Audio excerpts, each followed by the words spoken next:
How are you all? We're Fanfic Adventure. So in this video we will see what if Naruto is placed on a different team with a different sensei. But before we start, please like and subscribe our channel. It was quiet inside the office of one Hiruzen Sarutobi, the third Hokage. He, along with Iruka Amino, a Chunin Academy teacher, was thinking of a complex situation.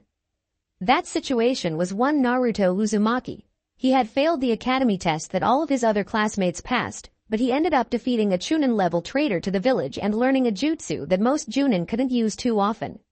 The problem was they were unsure if they should pass him as the dead last of the academy or factor in his shadow clone points. The extra points would easily make him Rookie of the Year. They didn't want it to look like favoritism though. I say we factor in the points, Lord Hokage. Naruto truly deserves this and he's earned it. Besides, there's no one in that class who should get Rookie of the Year more than him. Sasuke may be the best in the class, but even he couldn't have defeated Mizuki or used the shadow clone jutsu to make just one clone without passing out. Iruka said. I see your point, Iruka. Factor in the points for Naruto. What about the teams? They have to change now, Sarutobi said. Well, of course. If we didn't factor the points in, Naruto would have been in Team 7 with Sasuke Uchiha and Sakura Haruno. As the Rookie of the Year, Naruto will now be placed on Team 10 with the dead last, although I don't believe he was really trying in the academy, Shikamaru Nara and Midori Nohara. She was physically the best kunoichi, while Sakura was academically the best. I think Sakura would do better on Team 7 with Sasuke because he could hopefully motivate her into training harder. I also think Ino Yamanaka could be a good teammate for them. She also needs to be motivated. I think their teamwork can be good because Ino and Sakura, although rivals now, used to be friends. Hanging around each other more often could bring that friendship back as well as kill their fangirl tendencies. Team 8 will stay the same. That tracker formation is still a good idea. This unfortunately leaves Choji out, but he can be placed in the reserves until a team is found for him. This will give him some time to train in the meantime, Iruka said. That is a good assessment, Iruka. I couldn't agree more on your thoughts and hopes. With your skill at teaching, maybe one day you could be a Junin sensei. Sarutobi said as Iruka blushed at the praise, from his leader no less. Thank you for the compliment, Lord Hokage. If that is all, I have to meet my students, Iruka said as Sarutobi nodded and dismissed the teacher. Academy. Iruka walked into the classroom to see Sasuke looking disgusted and Naruto beaten and on the ground with most of the girls in the classroom looking satisfied. The only two that weren't was Hinata Hyuga and Midori Nohara. Midori was a plain-looking girl. She had short brown hair that was in a ponytail. She was wearing a cream-colored sleeveless shirt that showed her stomach. She had on black pants with her ninja pouch on her left leg. She also wore blue sandals and a blue headband.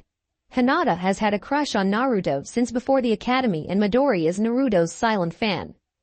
She didn't want to be branded as a fangirl, so she kept quiet. She hoped she would be placed on the same team as Naruto, but her hope was crushed when she saw that he didn't pass yesterday. She gained a new hope when she saw him with a forehead protector.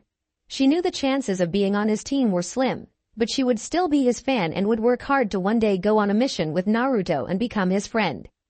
All right, everyone settle down, Iruka said as everyone looked up to notice their sensei. Hey sensei, I think it's time for Naruto to leave. This room is for the people that graduated, not the one that failed, Sakura said. Sakura truly thought Naruto had failed the exam and probably stole that headband. He was known for his pranks, so it wasn't that hard to believe that he could have stolen one from the stash Iruka had or off of a shinobi. Naruto did graduate Sakura. He actually made Rookie of the Year, Iruka said to the shock of the entire class, including Naruto. What do you mean? I thought I was the Rookie of the Year, Sasuke asked. You were, but Naruto's actions last night gave him an increase in points. Enough points to outdo you, Iruka said. What happened last night? Sakura asked. I'm not allowed to give you all the details, but Naruto learned a Junin rank jutsu and defeated Mizuki, who was betraying the village, Iruka said. What Junin rank jutsu and who taught it to him? Sasuke asked. How he learned it is classified, but the jutsu was the shadow clone jutsu. A jutsu that not many Junin can use to his extent because of how much chakra it takes. Naruto created a huge amount that I'm not even sure our Hokage or Konoha's top Chunin could create without tiring themselves out, Iruka said. I don't buy it. How could he learn the Shadow Clone Jutsu, a Chunin rank jutsu, when he could barely do the clone jutsu? Sasuke asked. How about you give the class a demonstration, Naruto? We have limited space, so make 20. Iruka said as Naruto nodded and walked to the front. Shadow Clone Jutsu, Naruto said as 40 clones appeared. Luckily Iruka anticipated Naruto's lack of proper control and that he wouldn't make the desired amount. That is just about what I figured. Naruto can't do the clone jutsu because it takes a very small amount of chakra to make just one. Naruto's chakra control is bad, which is why it's hard to use such a small amount. As you can all see, Naruto attempted to make 20 clones and got 40. That just means you need to work on your chakra control, Naruto. Now get back to your seat, so I can do team placements. Iruka said as Naruto sprinted back to his seat. The class was shocked. This jutsu took a lot of chakra to make just one clone, but Naruto overshot his desired amount to 20 and still was full of energy. Hinata and Midori were proud of Naruto, while Shikamaru filed that knowledge away for later use. Iruka went through the first 6 teams, but none of the future Konoha 12. Team 7 will be Sasuke Uchiha, Sakura Haruno and Ino Yamanaka. Iruka said. Sakura was the first one to cheer, while Sasuke mentally groaned and Ino yelled. After Iruka called Ino, more noise was made. Ino cheered, while Sasuke mentally groaned. That lasted for 2 seconds before the two fangirls realized that they were on the same team.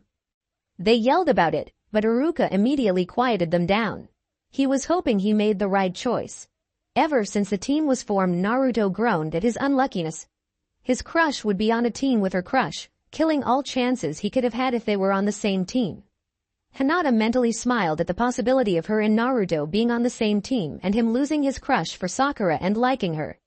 Midori was confused. Not only had Naruto made Rookie of the Year, but he wasn't paired with Sasuke and Sakura. Team 8 will be Hinata Hyuga, Shino Aburame, and Kiba Inuzuka. Iruka said. Hinata mentally groaned at not being on Naruto's team. Midori, while happy that her chances to be on Naruto's team skyrocketed, she was confused at how there was 4 students left. Team 9 is still in rotation. Team 10 will be Naruto Uzumaki, Shikamaru Nara, and Midori Nohara. Iruka said. Midori smiled at being on Naruto's team, while Shikamaru muttered troublesome. To him it was troublesome that he was on the team with the loud blonde and not his best friend. Although he didn't really like the girl, he assumed that him, Shoji and Ino would be together to make the second generation Ino Shika Cho. What's going to happen to me, Sensei? Shoji asked. Just like Shikamaru, he was sure that they would put him with Shikamaru and Ino. Unfortunately, there aren't any other graduates. You will be placed in the reserves until a team for you can be found. There's plenty of genin on reserve, so finding you a team won't take too long, Iruka said. All right, Sensei. Shoji smiled. All right, everyone, it's time for your lunch break. Return afterwards to meet your sensei, Iruka said as everyone was dismissed. Hey Naruto, Midori, let's have lunch together. We can use this time to get to know each other better. Shikamaru said as Midori nodded and Naruto eagerly agreed. Seeing as the other two had no preference on what they had for lunch, Naruto offered to treat them to some ramen. The two agreed and followed after Naruto. I'm normally not this curious, Naruto, but what happened last night? Shikamaru asked. You heard Iruka-sensei, it's classified, Naruto said, trying to avoid the question. Naruto, do you know how to increase your chakra control? Midori asked, trying to change the subject. She was curious too, but she didn't want to push him. I don't, but it doesn't matter. Chakra control can't be that important, Naruto asked. Dad says that ninja with good chakra control can use less chakra for jutsu. It can be useful against a stronger opponent, Shikamaru said. Yeah, but you heard Iruka-sensei, I have huge reserves, Naruto countered. Troublesome. You're not going to listen, so it's no point in trying to help, Shikamaru said as he returned to his food. He wasn't angry at Naruto, far from it. He was just slightly irritated that Naruto wasn't trying to accept advice from his teammates. So, how do I increase my chakra control, Midori? Naruto asked. He could tell that Shikamaru didn't like his response, so he decided to open up a little and look into chakra control. I don't know any way myself, but I was thinking that we could ask Iruka-sensei or Arjunin-sensei, Midori offered. Well, they are Arjunin-sensei.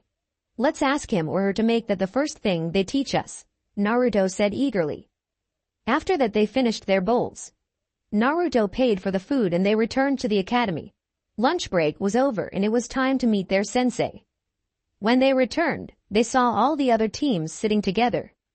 The trio decided to sit together and wait.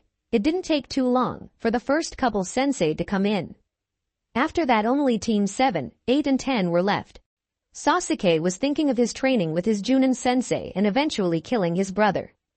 Although it was his goal to revive his clan as well, he didn't give one thought to a girlfriend. Ino and Sakura were mentally congratulating themselves for getting on a team with Sasuke. They were oblivious that their other teammate had the exact same thoughts. Kiba was watching the interaction between Hinata and Akamaru and smiling. Shino was thinking about his teammates and the possibility that they were built to be a tracking unit. Naruto was chatting animatedly to his teammates about his various pranks. At Shikamaru's request, Naruto kept his volume low. It would irritate Shikamaru, cause problems with the rest of the class, and there was no need seeing as Naruto's audience was directly in front of him.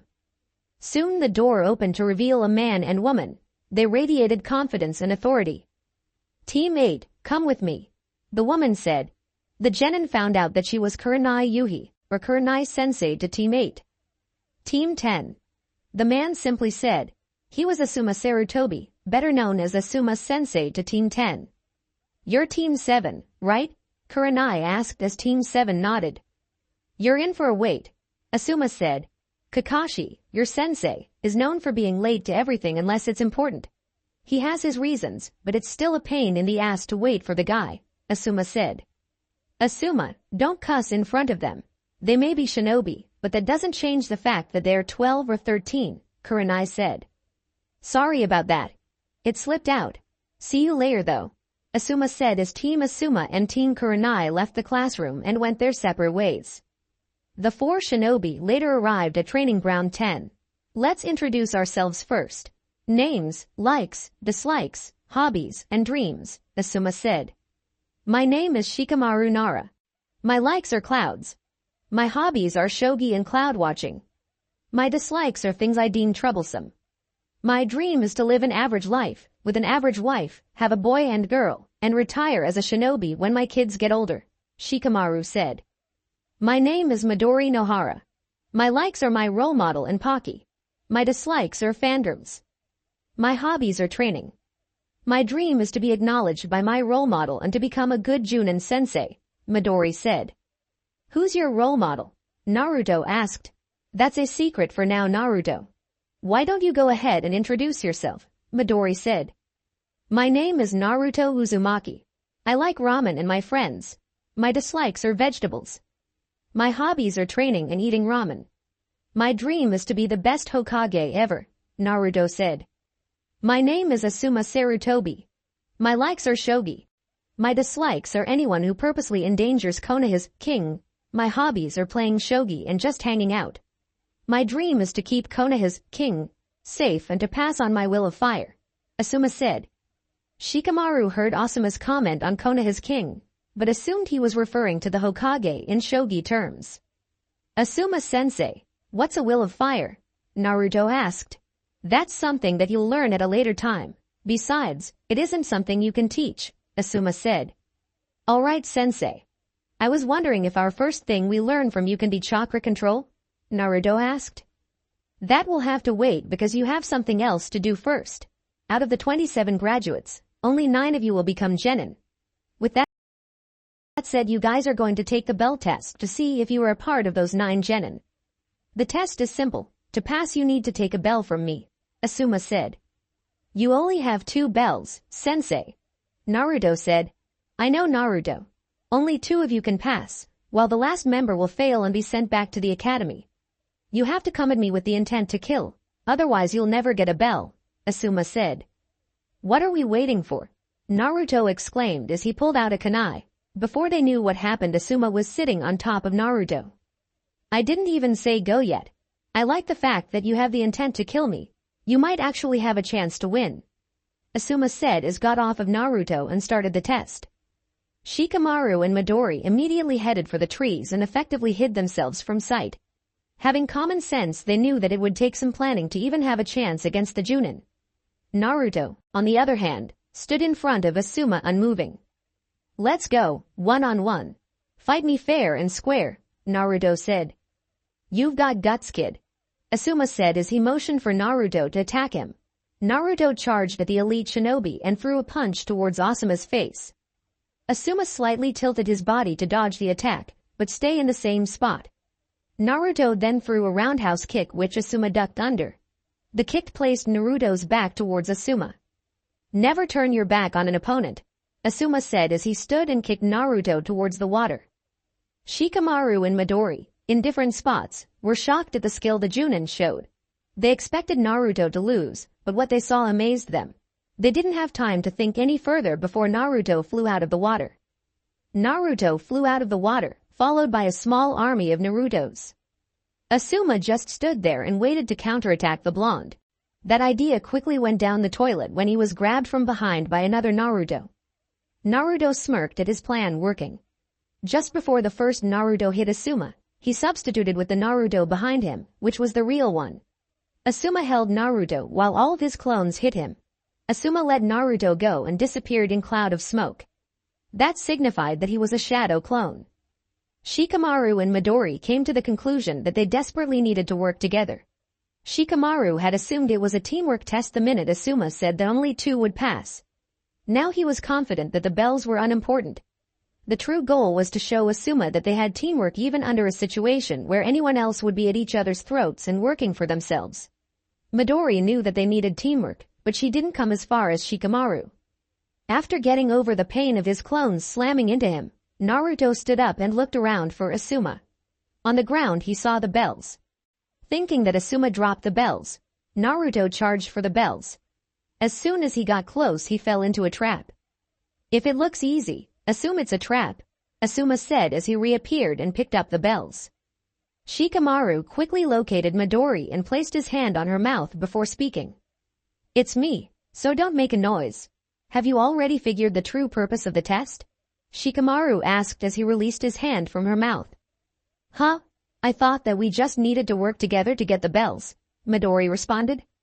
That's close enough, but the true purpose is to see if we can work together in a situation where one of us would lose regardless. The bells are just a distraction, but they aren't the goal. Let's get Naruto down. I'm going to throw a barrage of shuriken and kunai at Asuma Sensei. He will either dodge or use the substitution. After that, make a clone and send it with mine in a different direction. We have to hope that distracts him, if only temporarily. After that we get Naruto down and plan for a team assault, Shikamaru said as Midori nodded. Just after Asuma finished lecturing Naruto, a barrage of ninja tools flew at Asuma. He pretended not to notice it before they hit. This distressed Naruto because he thought Asuma really got hit. What the hell? Naruto yelled. The next thing he knew, Asuma was replaced by a log. Naruto didn't notice it, but a clone of Midori and Shikamaru left the area. Asuma could tell the difference, but played along to see what they had planned.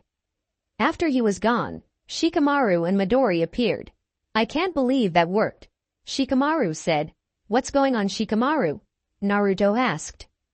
The true purpose to this test is teamwork. We're supposed to prove that we can work together in a situation where only two of the three would benefit. The bells are just a distraction, Shikamaru said. Are you sure? Naruto asked. Yeah, I am. I knew we needed teamwork when he first said only two would pass. There has never been just two-man genin squad and we're no exception.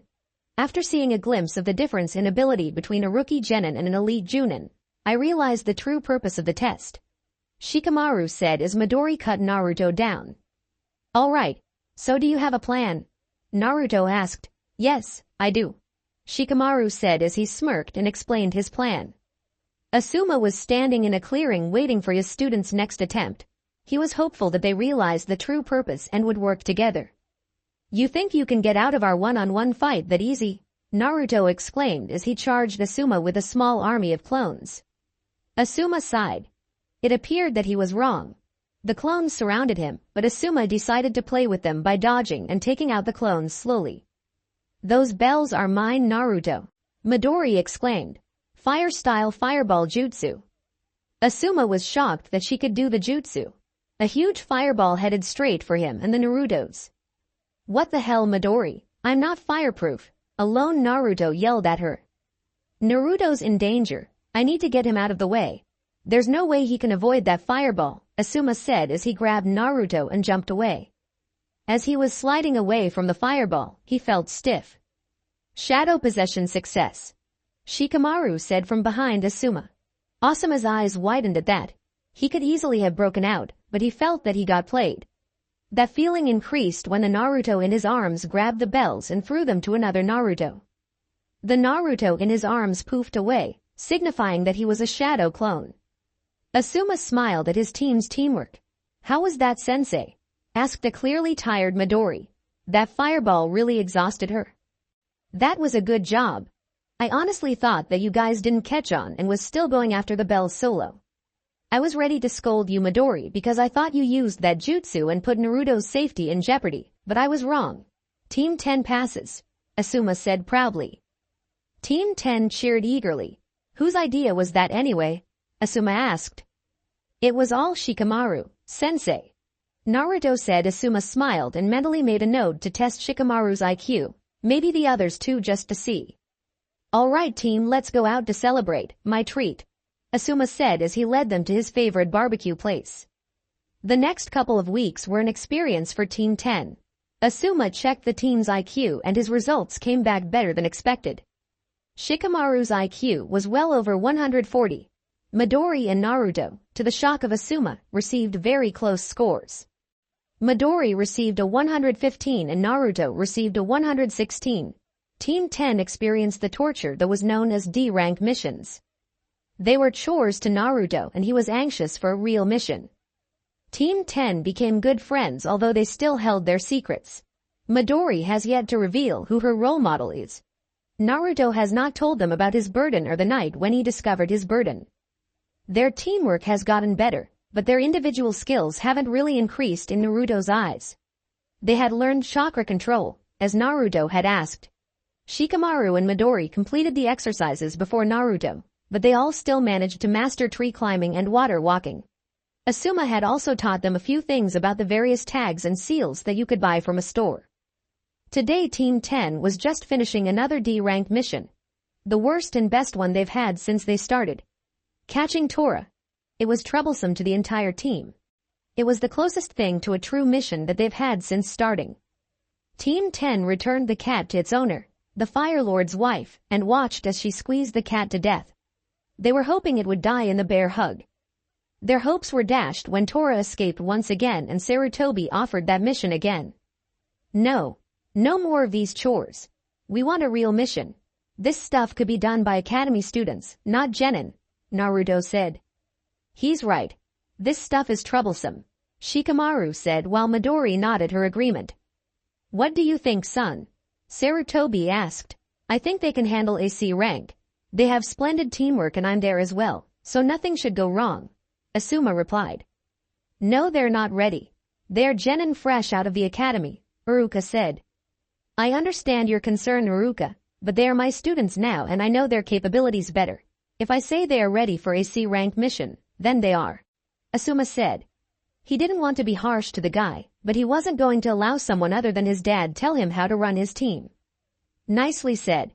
C rank granted," Sarutobi said as he threw Asuma a scroll that had a large C on it. "All right, team, head home and pack for at least a month away. Meet me at the gate when you're packed," Asuma said after quickly reading over the scroll. After they left, Asuma walked out while rereading the scroll. Team 10 later met their sensei at the gate. The entire team was wearing small packs. "We're ready to go, Sensei," Naruto said as they all arrived. "These are the ninja I paid for. These are a bunch of brats. They aren't even packed correctly," the older man, who was standing next to Asuma, said.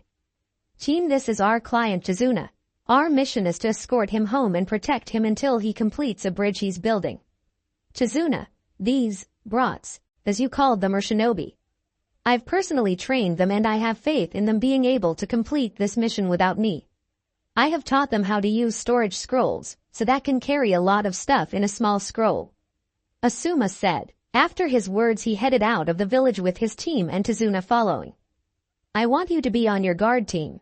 Just because this is a simple C rank and the most threat is estimated to be bandits and thugs, you should still be ready for a fight, Asuma said as his team nodded. Hours later they were still walking. Asuma, although he didn't look it, was completely on guard. It was too quiet and they hadn't run into anyone. He was cautious of the situation. They soon passed a puddle. Asuma and Shikamaru were the only ones to notice it. Asuma decided to allow his genin to handle the threat. He would be backup in case. Shikamaru was prepared for the threat and was ready to take charge if need be. They passed the puddle and two figures appeared. Unknown to all, but Asuma, their enemies were the demon brothers Gozu and Maizu. Gozu threw Maizu and he landed on the other side of Asuma. Acting surprised, Asuma made a weak attempt to defend himself. The demon brothers wrapped the chain that connected them around Asuma and pulled. Asuma was ripped to shreds before the genin's eyes. Shikamaru knew that their sensei was testing them, so he quickly took charge. Naruto Midori, sensei is all right. Let's handle those two, Shikamaru said. It only took a second for his words to register and the two nodded. Midori and Naruto charged with a Naruto clone with each genin. Shikamaru threw a shuriken, followed by a kunai to embed the chain into a tree. The two genin and two clones struck after that. The clones threw a punch for the face which missed, but it was a diversion the whole time. Naruto and Midori drop-kicked their respective enemy in the chest. The brothers were barely pushed back a couple inches and they regained their balance quickly. They released the chains that was connected to their respective gauntlets and charge. Gozu went after Shikamaru and Maizu went after Midori. Knowing he wasn't fast enough to do much, Naruto's clones used the substitution jutsu to replace with his teammates. They both took a defensive stance in front of the Chunin level missing nin. Before they could take a blow, Asuma jumped in and defeated the brothers with ease. Good work you guys. It's good that care that much for your teammates Naruto, but never do that again.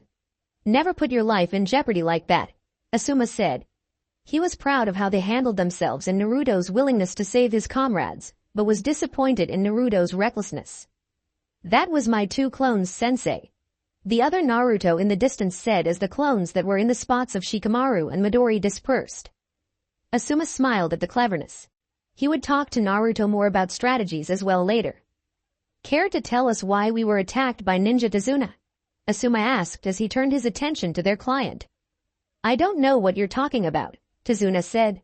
I don't like to be lied to, Tazuna. Without knowing the full situation, I already know that they were after you and that more will come. If you don't tell me the truth, then Team 10 is dropping this mission and heading back to Konoha, Asuma said. Naruto was about to argue, but Shikamaru expected this and put his hand over Naruto's mouth and whispered to him. Asuma-sensei is bluffing. He just wants the truth, Shikamaru said. Shikamaru, over the past couple of weeks, has grown close to Asuma especially through playing shogi together. Asuma would usually win, but Shikamaru was still a challenge. Tazuna broke down and told Asuma the truth. He explained his reasons for lying and Asuma understood.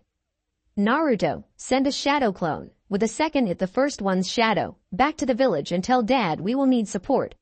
This mission has just jumped from a C rank to B rank bordering on a rank mission, Asuma said. All right, Sensei, Naruto said as he did as he was told. Team 10 and Tazuna continued on after that. A couple of hours later, the team and client were getting closer to their destination. A quick boat ride and some more walking and they would be there. Naruto had a vision of his clone running and then being destroyed by a surprise attack. Naruto didn't understand what was going on, but decided to ask Asuma later because they were about to get on a boat. The boat trip was mostly silent because the dude rowing the boat asked for silence. Naruto received a second influx of memories though. The second clone had been discovered, but before he was dispelled he used the multi-shadow clone jutsu with all of its chakra. They later arrived at the shore and bid their farewell to the man. He was still disappointed that Tazuna had returned with kids and one man, but there was nothing he could do about it. The group continued on their journey until Naruto threw a shuriken in the bushes. Midori checked to see what it was and told them that it was a white bunny. Asuma was immediately on alert. He knew that their next opponent was here. Get down, Asuma exclaimed as he pulled Tazuna down with him and his team dived to the ground. A huge sword, or zanbato, flew overhead and lodged itself into a tree. A second later a man landed on the sword. Zabuza Momochi, missing Nin of Kiri, Asuma said as he stood up. Asuma Sarutobi, a former member of the 12 Guardians. No wonder the demon brothers failed, Zabuza said. You sent them? Asuma asked. Yes. Now hand over the bridge builder, Zabuza said. No, you'll have to take him, Asuma said. I planned on doing that anyway, Zabuza said. Team, Manji formation. Protect the bridge builder.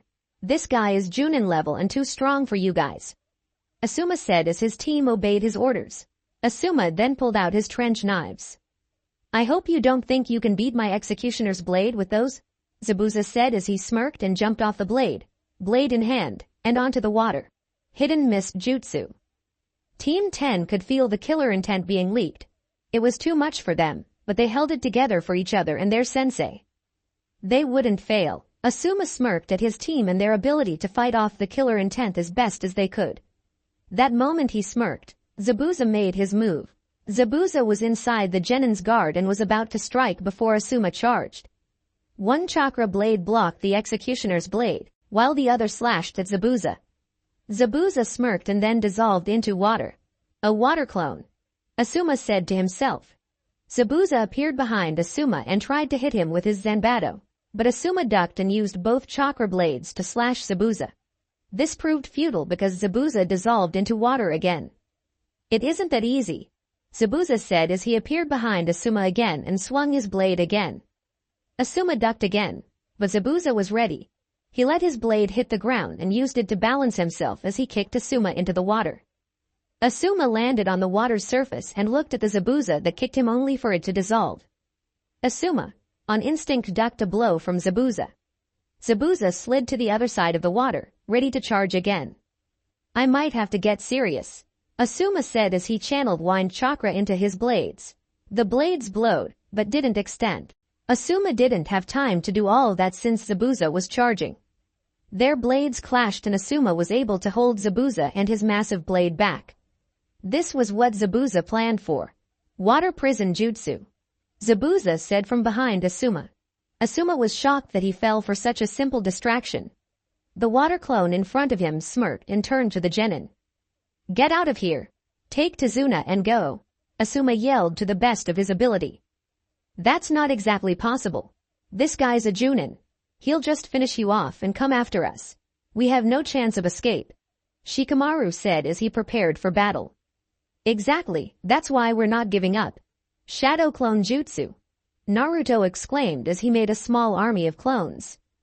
They all charged the water clone, who smirked and knocked them all back. Midori moved to catch Naruto. She caught him and they charged together. Naruto created 2 more shadow clones and they assisted in the charge. The clones threw the first punch, which was easily dodged. Naruto and Midori tried to dropkick the Junin, but he blocked it with his blade. He smirked and flipped his blade upwards and knocked them into the air. The clone charged them, but felt stiff for a second. Shadow possession success, Shikamaru said. You think this can hold me? The water clone asked. No, just distract you, Shikamaru said as a huge fireball was seen flying towards the real Zabuza. That's your best, Zabuza said as he used his blade to defend himself. He didn't realize that there was a demon wind shuriken inside the fireball and that it held an explosive tag. The fireball died down enough to see the shuriken. Zabuza smirked, while he mentally wondered what was the purpose of the shuriken. Before he could think any further, it exploded. Asuma was freed from the water prison and looked at his team in shock. The Naruto and Midori that were thrown back by the water clone poofed away. They were shadow clones. The real Naruto and Midori were in the tree line, where they wouldn't be seen. Shikamaru was standing up straight after the water clone dissolved. Asuma then turned his attention back to his opponent. Zabuza was against a tree and beaten. Asuma walked toward him, intent on taking his life. Before Asuma could get too close, 3 senbon flew at Zabuza and pierced his neck. Another shinobi dropped into the clearing. Thank you for defeating Zabuza for me. As you can see, I'm a Kiri Hunter Nin and I've been chasing Zabuza for some time now. I will take it from here. The Hunter Nin said as he grabbed the body and body flickered away. That's no Hunter Nin. He must be Zabuza's accomplice. We'll be seeing them too in the future, Asuma thought. Good job, team. Nice strategy. It got the job done. Now let's continue to Tazuna's home, Asuma said as they continued on their way. Welcome to my home, Tazuna said as he opened the door for Team Asuma. Father, you're back, a young woman exclaimed as she ran over and bear hugged the old man. That I am Tsunami. These are the ninja that I hired to help. I was a little skeptical at first, but they proved themselves to be worth it, Tazuna said. Hi, I'm Tsunami, Tsunami said as she released her father and looked at their guests. I'm Asuma Sarutobi and this is my team, Asuma said. Naruto Uzumaki, nice to meet you, Naruto said in his normally eager tone. Shikamaru Nara, Shikamaru said in his normally lazy tone. I'm Midori Nohara, Midori said cheerfully. Where's Inari? Tazuna asked. He's out in the village, Tsunami said. Well, how about I show you to where you guys will be staying? Tazuna said as he led the team upstairs and showed them their room. Can you give us a moment, Tazuna? Asuma said as the man nodded. I'll call you down when dinner's ready, Tazuna said as he left the room. First off, Zabuza is still alive. A real hunter nin is supposed to decapitate their victim and burn the body. That person was an accomplice to Zabuza. With the injuries he sustained, he should be out for 2 weeks. That will give us enough time to wait for backup and for me to train you, Asuma said. Sensei, I had these strange visions earlier about running and being attacked by an attack from behind. The second vision showed my hidden clone being caught, but before he was caught he used all of his chakra to use the multi-shadow clone jutsu, Naruto said. That must have been the clones that you sent for backup, Asuma said. What do you mean? Naruto asked. When a shadow clone is dispelled, the memories, experiences that aren't physical are returned to the original. That means if I took a clone into the woods and told him one word and he dispelled, you would instantly know what I told him, Asuma explained. That is so cool, Naruto said. Let's start training though. Can't have our backup think we're slacking off, Asuma said. What are we going to train in Sensei? Naruto asked. Ninjutsu and taijutsu. We're going to learn your elemental affinities and increase your speed. Here, channel some chakra into a slip of paper, Asuma said. What's an elemental affinity? Naruto asked. An elemental affinity is the element that you have an affinity for. The elements are fire, water, wind, earth, and lightning. An affinity basically means you can channel your particular element's chakra. Also, you can use the element's jutsu with less chakra and have an easier time learning the jutsu. Some have even gone to the point of doing jutsu with less hand signs. Basically, I have a wind affinity and fire affinity, but I mostly use my wind affinity in combination with my trench knives. It means that I can channel wind chakra like this, Asuma said as he pulled out a trench knife and channeled wind chakra into it. A blue glow formed around the blade and then a blade of pure chakra formed. I also can use wind jutsu and fire jutsu with less chakra and fewer hand signs. Having an affinity doesn't prevent you from using jutsu of different elements. They're just harder. Any questions? Asuma asked. He was met with none. Naruto's chakra paper showed wind to Asuma's surprise. Midori's chakra paper showed fire, which was common in Konoha. Shikamaru's chakra paper showed earth. This meant that he could train them in their affinity, but would ask for help from his father for Shikamaru. Good, I can work with these. Naruto, you have a wind affinity, Midori, you have fire, and Shikamaru, you have earth. Now what I want you guys to do first is to show me both your wrists and ankles. I didn't want to do this so soon, but we don't want to head into battle unprepared, Asuma said. What are you going to do, Sensei? Midori asked. I'm going to place gravity seals on you. They make your body feel as if the gravity around you has increased. This is what we will use to increase your speed. I'm going to measure each of your speeds tomorrow, and whenever you get back to that level of speed, I will increase the gravity. In the mornings you will do physical exercises to get used to the weight, and then we will work on ninjutsu for the rest of the day. During this time period, I will leave a clone to train you, and the real me as well as a few transformed Naruto clones will be at the bridge protecting Tazuna. Naruto, you will be taught the Great Breakthrough and Midori will be taught the Dragon Flame Jutsu. Shikamaru, Asuma said. You're not an Earth-style user, so I don't expect you to have an arsenal of Earth-style jutsu. It's alright, I'll just learn the Shadow Strangle Jutsu that my dad has been wanting me to learn for a while now, Shikamaru said. That could actually be more useful than the jutsu I was going to teach you. It may not have been an Earth-style jutsu, but it was an ninjutsu nonetheless. We start training tomorrow at 6. Asuma said as they were called down for dinner. The next day Asuma led the team to a clearing in the forest. Tazuna was already with his bodyguard detail of the real Asuma and some Naruto clones. On our run over here I recorded your speed, so we can skip that part. First I'm going to set your gravity seals to level 2 and see how that feels. Asuma said as he set about to do just that. Shikamaru flinched at the pressure, but was otherwise fine. Midori and Naruto took no heed to anything actually happening. I guess I can give you guys an increase if that isn't enough, Asuma said. Midori showed a reaction similar to Shikamaru's, so Asuma knew that this would be her starting point. Naruto flinched as well, but it was so subtle that only Asuma noticed it. One more level should do it, Asuma said. Naruto then flinched like the others at the increase in weight. Now the first thing I want you to do is push-ups and sit-ups. After that you will tree climb, up and down. After that we will start on your ninjutsu training. They did exactly as he asked, but the increased gravity didn't allow for a long workout. Naruto lasted the longest and he barely made 20 minutes. We have a lot of work to do, Asuma said as he began on their ninjutsu training. 2 weeks later Team 10 did a lot better than Asuma could have hoped for. Naruto and Midori got the hang of their ninjutsu in 1 week, so that gave him time to teach them another. Shikamaru had gotten to an acceptable level with the Shadow Strangle Jutsu. He could use it to capture both Naruto and Midori and strangle them both at the same time or different times. He learned the Flying Swallow technique, better referred to as Heen. It's true that the jutsu works better with elemental chakra, but plain chakra worked just as well. It wasn't to the point where he could create a full-length blade with it, but Shikamaru was able to increase the size of a kunai to that of a tanto. Naruto got the Great Breakthrough down in no time at all actually. What took him the entire week was his speed with the hand seals and aiming. The second ninjutsu that he was able to learn the powerful wind wave. Experienced ninja were able to shoot out a blade of wind, but with Naruto's current skill he could only do a sharp gust of wind. Midori learned the Dragon Flame Jutsu, which is normally used along a string or other long object, but the way Midori used it was almost like a dragon spitting fire. She is able to use ninja wire to capture an opponent and shoot fire at them that way, but Asuma told her to practice without the wire because she shouldn't depend on the wire.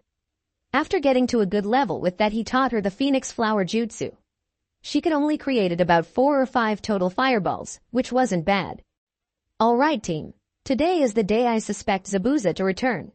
I wonder why backup hasn't been sent yet. Asuma asked himself as he glanced at Naruto, who at that moment showed the telltale signs of receiving a clone's memory. Asuma was shocked when he noticed that the facial expression lasted longer than it should have. They're almost here, Naruto said as he explained that it was Izumo and Katetsu. Good. Send another clone to tell them that I want them to guard Tazuna and his family here, Asuma said. What do you mean, Sensei? Shikamaru asked. Tazuna won't be coming with us.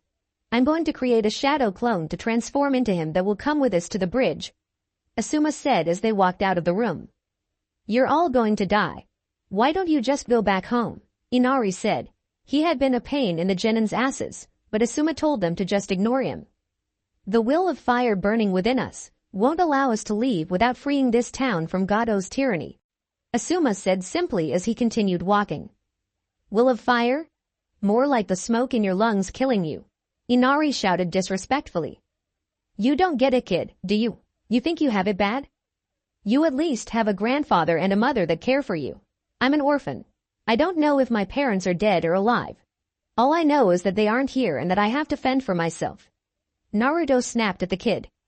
Inari had really been getting to him for their entire stay, but disrespecting his sensei and the will of fire, which he doesn't completely understand, but does know that a majority if not all of the Konoha shinobi including the Hokage believed in it, sent him over the top.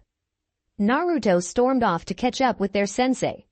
Naruto had left a few hidden clones behind until backup arrived, and he also made 4 clones to trail behind them so they could provide backup at the bridge if needed. Shikamaru and Midori didn't know what to feel. Bad for the little kid that just got hollered at, or feel irritation at the kid that angered their blonde friend. Choosing to just follow their sensei's example, they walked past the boy who was having an internal struggle. Outside, Asuma was calming Naruto down and waiting for his other 2 students. Soon they were all heading to the bridge. When they arrived, they saw Zabuza and his hunter nin accomplice. Ready for round 2? Zabuza said as a mist rolled in to cover them. Team, Asuma said as the others nodded. The 3 of them ran after Hiku. After getting a distance away from Asuma, Naruto used a wind-style jutsu. Clone style. Great breakthrough, Naruto said as he created 3 clones to help him shoot the jutsu in all directions, even out their vision. That was pointless. You're going to need all the chakra you have to defeat me, Hiku said as he charged at Midori, hoping to take her out fast. The sooner he finished with them, he could help Zabuza. Midori blocked the initial strike and they entered a fierce taijutsu bout that was clearly even, but neither knew that the other was holding back. The 2 locked up with 1 arm apiece. Midori was confident that if she held this position, then Shikamaru would trap Hiku. That idea went out the window when Hiku started making one-handed signs. Rewritten. 1,000 needles of death, Hiku said as he drew water from the still surrounding mist to form ice needles. Hiku then jumped out of the way to allow Midori to get hit, but she was substituted with Naruto, who turned out to be one of the clones that he used for the great breakthrough. The real Naruto charged at Naruto with a reckless charge that forced Hiku to jump back right into Shikamaru's shadow. Shadow possession success, Shikamaru said. Not really, Hiku said as the shadow-possessed Hiku turned out to be a water clone. Rewritten. Ice Senbon, Hiku said as he created Ice Senbon in his hand and threw them in a constant barrage at Team 10, who were all standing together. Not so fast. Fire style. Fireball jutsu, Midori said as she fired her jutsu at the barrage of Ice Senbon. To her shock, the Senbon flew right through the fireball. Hiku dodged the fireball and Team 10 dodged the Senbon after getting over their shock. You were good, but I can't afford to play around anymore, Hiku said as he went through a series of hand seals, and after they were done, Team 10 was trapped in the dome of mirrors. Fire style. Phoenix flower jutsu, Midori said as she tried her fire style a second time and it didn't work. Your fire isn't hot enough to melt my ice, Hiku said as he stepped into a mirror and appeared on every mirror surrounding them. This is bad, Shikamaru said. I'd rather not see how this ends, so let's stop holding back, Naruto said. Too late, Hiku said as he started throwing Senbon from multiple directions. Team 10 continued to dodge them all while trying to escape, which wasn't easy. After what felt like an eternity, Hiku stopped. They're too fast for me and I'm growing more and more fatigued, Hiku thought as he released the mirrors. Looks like we did our job, Naruto said to the shock of Hiku. Team 10 disappeared in a cloud of smoke, signifying shadow clones the whole time. The real Team 10 then walked onto the field. When? Hiku asked. When I said let's stop holding back. My 3 shadow clones that had trailed us, transformed into us and substituted with us. Using our full speed they evaded you and tired you out, Naruto said. Now you're exhausted. Surrender or we won't be nice about taking our victory, Shikamaru said. Never, Hiku said as he tried to flee, but he couldn't move. Shadow possession success. You weren't paying attention when we returned. Shadow strangle jutsu, Shikamaru said as a hand shadow crept its way up Haku's throat and broke his neck. Let's check on Sensei, Midori said as they sealed the body away. With Asuma and Zabuza, earlier as the kids ran off, Asuma started to focus more on his own surroundings. It wouldn't do to have the genin win their battle, but have their sensei lose. You just made my job easier, Zabuza said as he rushed for Tazuna. I don't think so, Asuma said under his breath as he turned in the direction of Tazuna to show mock concern. Zabuza had moved in to decapitate Tazuna, but what he wasn't expecting was for Tazuna to be a shadow clone. The second he attacked, Asuma jumped back for a reason that Zabuza had immediately found out. The shadow clone was holding an exploding tag that went off the second he was dispelled.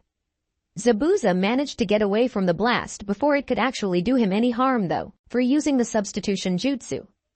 That wasn't the plan though. The explosion itself cleared up the mist a little, just enough to see Zabuza.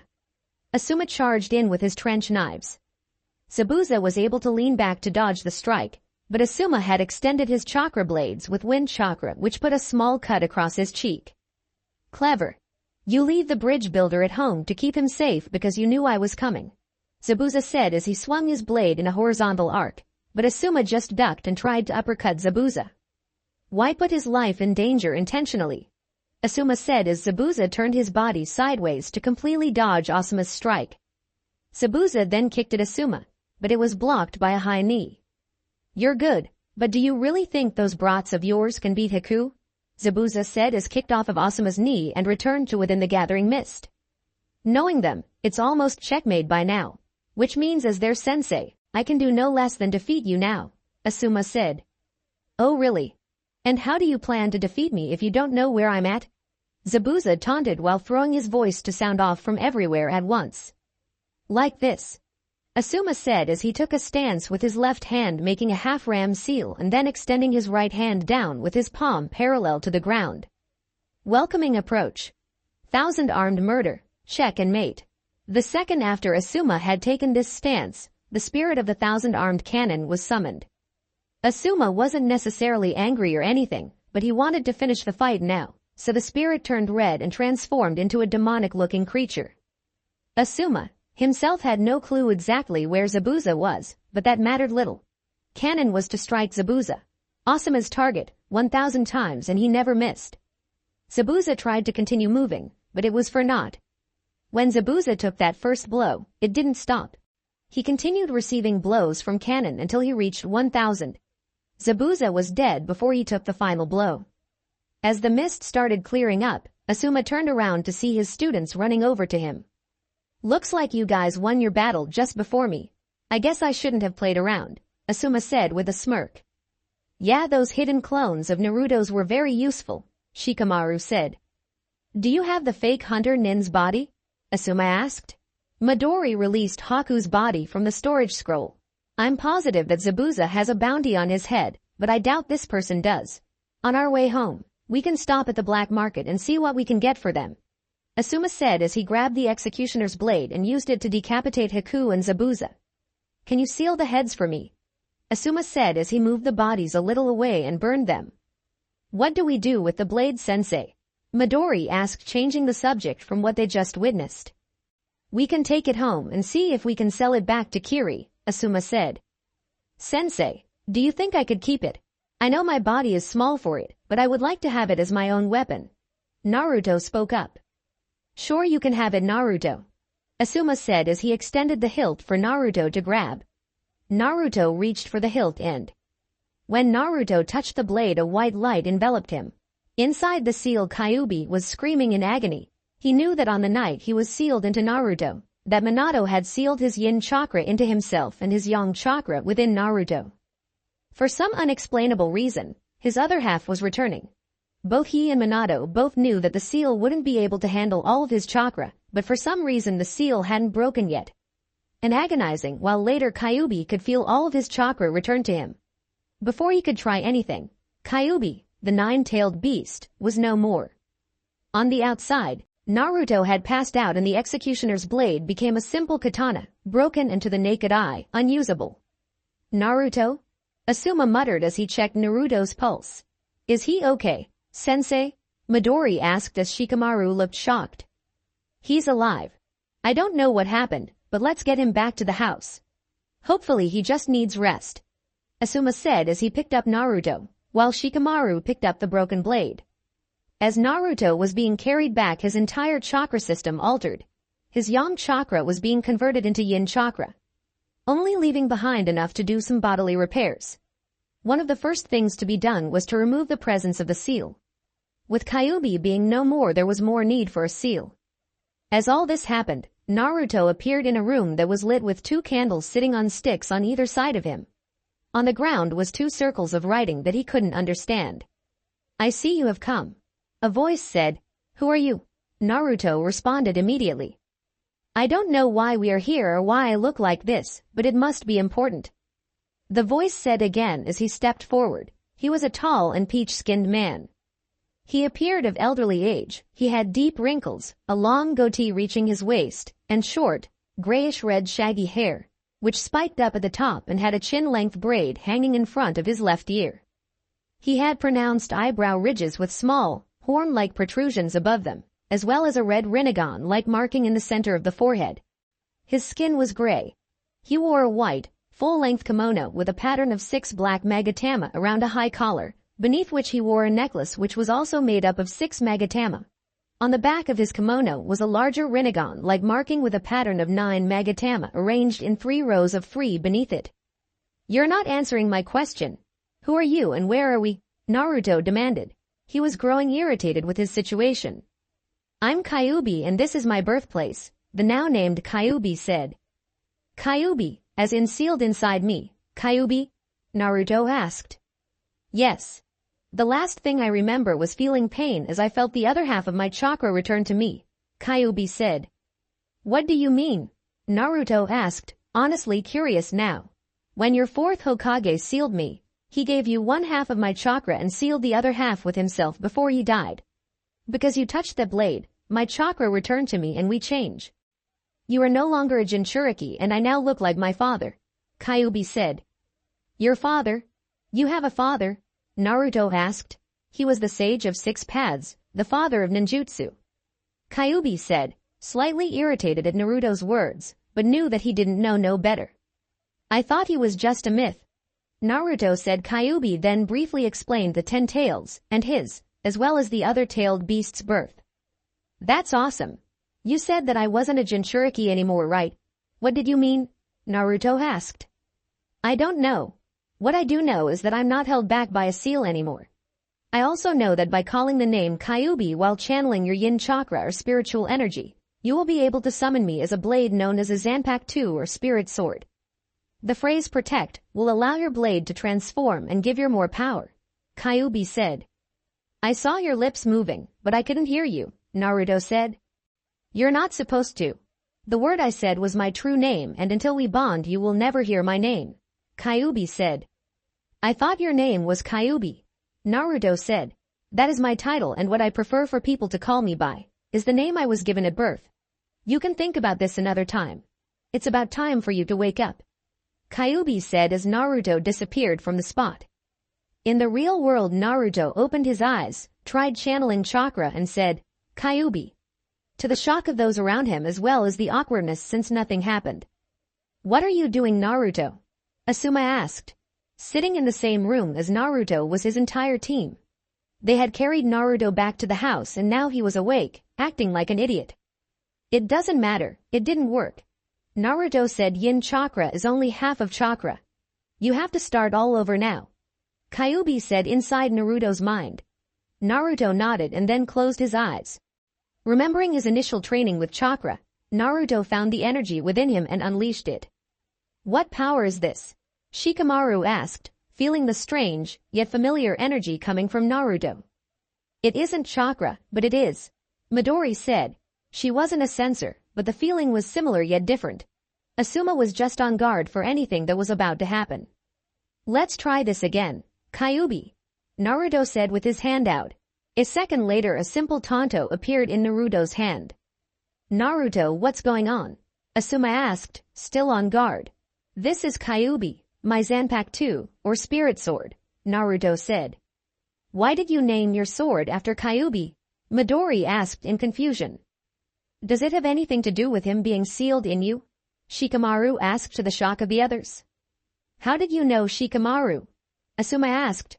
It wasn't too hard to figure out, really.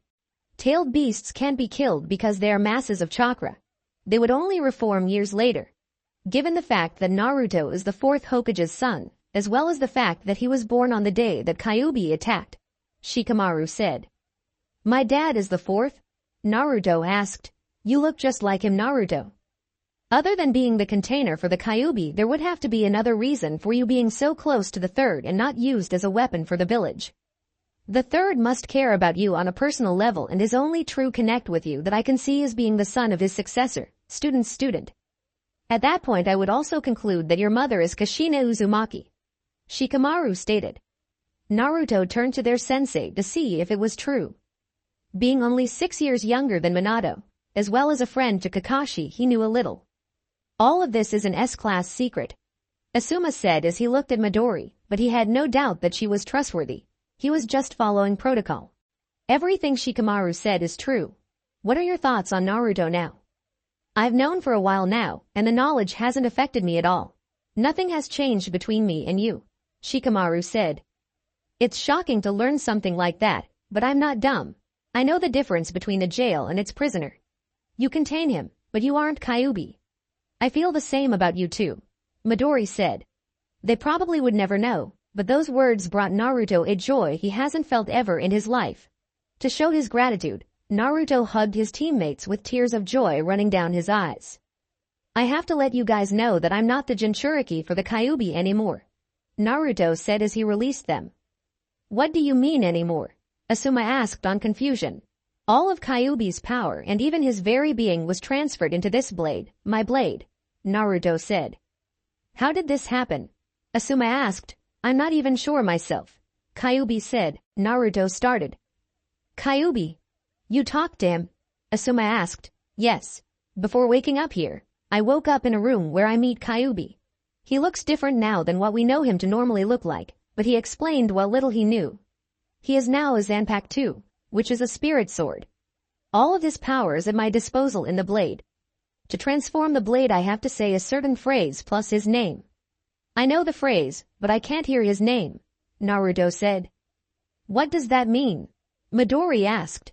Until we bond, no matter how many times he says his name to me I can't hear it. When he first told me the phrase he said his name and I saw his lips moving, but no sound came out, Naruto said. I've never heard of anything at all like this before. Let's take this slow for now. Back to the mission though. I've sent Izumo and Katetsu to scout Gado's building. They will return around noon with a progress report. This mission can't be completed without Tazuna finishing the bridge. To do that Gado must be brought down. For now rest and we will talk more tomorrow, Asuma said as he walked out the room. Now that my secret is out there, I think it's only fair that you two share a secret with me, Naruto said.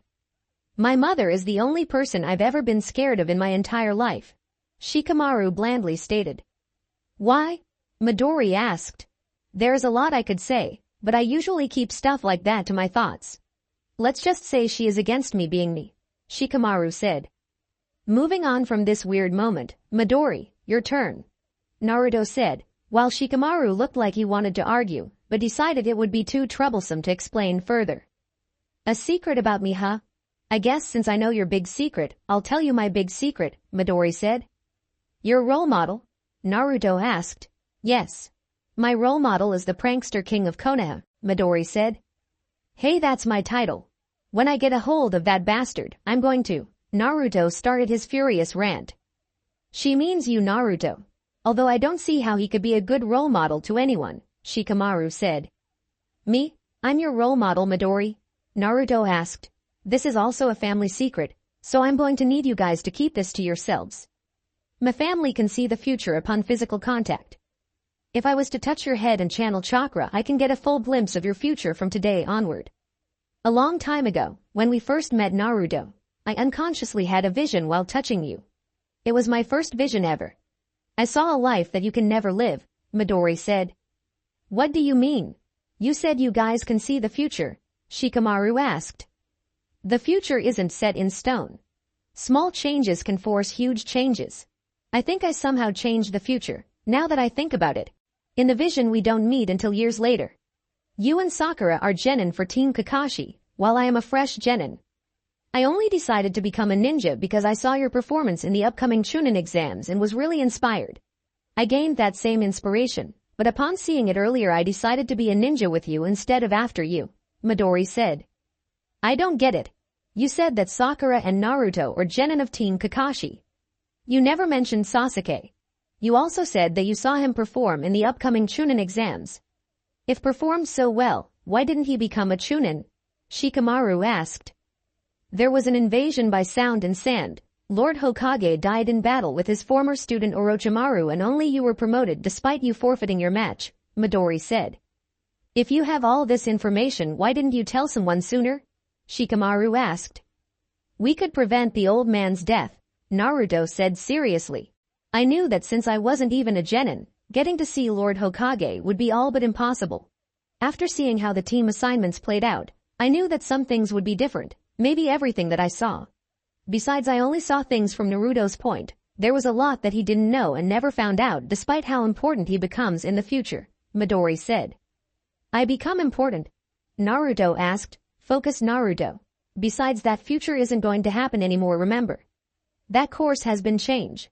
Midori, try again, Shikamaru stated. Huh? Midori asked. Look at Naruto's future again. Now that we know that something might happen, we could most likely be on the lookout for it. If you see something now, then we could plan for that, Shikamaru said. All right, let's see, Midori said as she touched Naruto's head and saw Naruto's future. What did you see? Naruto asked. The invasion still happens, but since we knew about it, we looked for more clues and actually discovered a lot more than the other Naruto knew about the invasion, Midori said. What can you tell us? A new voice said. Huh? The three genin turned to see their sensei. I won't scold you for not coming forward with this kind of information sooner since you weren't a Konoha shinobi back then. I want to know what you saw and how can we prevent or work to repel this invasion, Asuma said. 2 hours later. Guys, Asuma greeted as he approached the two Chunin. What are you doing here? I thought we were supposed to report back tomorrow, Asuma asked seriously. We have intel that we need to return to Lord Hokage immediately. I'm here to give you guys new orders. What is your report first? Asuma said. Gato put all of his chips on Zabuza and his apprentice killing the bridge builder. Suckers bet. Katetsu said as he was elbowed by Azumo. There are no ninja here. Nothing but bandits, mercenaries and ronin. Nothing that your team couldn't defeat together. Gato is in his office, which we assume doubles as a bedroom or leads to one at least, Azumo said. That's good. Here's your new orders. We're heading in. Take no prisoners. I want Gato left alive. If you find anyone that was being held there against their will, free them, Asuma stated. Understood. The Chunin said together. Let's move out then. Meet in Gato's office once you are done, Asuma said as the three moved in different directions to take the place down. Konoha. The next afternoon, the mission was complete. The older ninja assaulted the compound and killed all enemies. They rescued women and children and was able to take all of Gato's money. They could have easily kept the money and returned it home, but the better choice was to give it to the people of Wave. That night when they returned, they left the money and victims in Tezuna's care. He promised he would take care of things from there and that he would make sure he paid the remaining amount for the mission. The Konoha ninja then took off to head back home. This intel was not to be taken lightly and Asuma had no plans of doing that. After returning back home, they all proceeded to the Hokage Tower. Hiruzen was a second from entering grandfather mode and greeting Naruto and his team when they walked in, but he noticed the serious looks and returned to Hokage mode. Report. Hiruzen said, the mission was completed with the deaths of Zabuza Momochi, his apprentice, Gato and all his thugs. We have two matters that need to be discussed. Secrecy is key. Asuma finished. Anbu, prevent anyone from entering until I give you my signal, Hiruzen said as Asuma noticed the Anbu leave and moved outside the door. Does anyone need to leave the room for this secrecy? No one matter is coming from Naruto and the other from Midori. Naruto, you start, since yours is less of a problem now. Asuma said the end. Now we will see you in the next